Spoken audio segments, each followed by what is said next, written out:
everyone, it's me, Clayton. I just got out of seeing the new Pixar film, Coco. Now, Pixar has always had a high reputation of creating well-animated films filled with strong messages, great values, and, tons of rewatch value. And here it's no different. Coco is an absolutely brilliant animated film, and I encourage you to watch it as soon as you can, really. So, why do I love it so much? Well, here's the reasons. First, the story.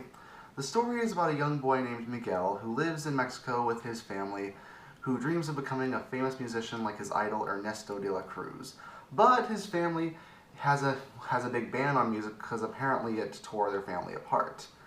So, after Miguel ends up in the land of the dead, he meets up with a man named Hector, and they seek out on a journey to find out Miguel's true family history, and hopefully meet Ernesto, played by Benjamin Bratt, on the way. That's all I can say about the story without spoiling anything, because there are a lot of twists in the plot, so it's really best experienced on your own. But the way it tells its story, with its interesting style and with its love of Mexican culture, really does make it one of the most unique Pixar films I can think of.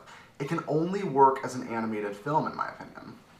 And the way that Pixar makes this film in particular makes it stand out in comparison to all the other Pixar films, and it's mainly because of its style. Because while the story itself has some moments where it isn't the most original, it makes up for it with its unabashed love for Mexican culture and for its absolutely well-written characters.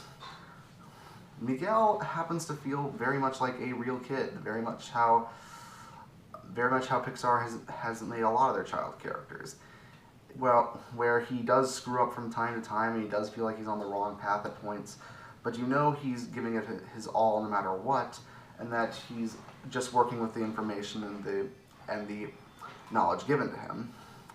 Hector is probably one of my favorite new side characters, simply because of how much development he goes through, and since once you get to his story, you will start to tear up. Pixar has always had emotional moments when it comes to their stories, but his story is probably one of the most tragic I can think of. And the rest of Miguel's family are all very well developed. They all have their own distinct characters, and if you're wondering why the film's called Coco, well, there's a character named Coco who probably plays the most important part. But again, no spoilers. Now about the animation. The animation, in my opinion, is one of the most colorful and bright films that I've seen all year. Whether it's the Land of the Dead, or whether it's the real world, everything looks bright, colorful, and full of energy. The movements of the characters are very smooth, the environments are well detailed, and both worlds have distinct backgrounds and distinct character models that really make everything come to life. And it just enhances the music of the film. Now, about the music. In my opinion, this is one of the Disney films that most deserves to be a musical, because as our main character is searching for a famous musician, of course, music would play a big part in the story.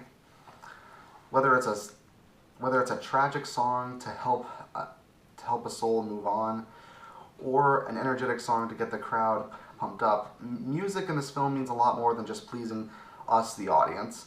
It enhances the character's story, and it enhances Miguel's journey. And of course, it certainly helps that the songs are all well written and they're really catchy, and I want the soundtrack at this point. It happens to be the best of both worlds in that regard. Now, there is a short film that plays before this, which is basically an Olaf Christmas special, and it's okay, it's cute, I guess, but ultimately, it's nothing compared to Coco. It's a nice accompaniment to the film, but you'll definitely remember Coco more than this. Now, the ending for this film is actually very well handled as well, as everything comes together, no one feels like they're cut out, everyone feels like they had a purpose to the story.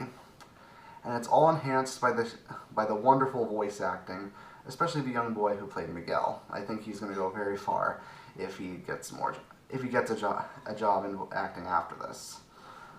So, I pretty much have nothing bad to say about Coco. I think it's an absolutely excellent film. You all should watch it. I'm sorry I'm being vague at a few points, but really, you just have to see it and get lost in its majesty. I give Coco a 9.5 out of 10. See you next time.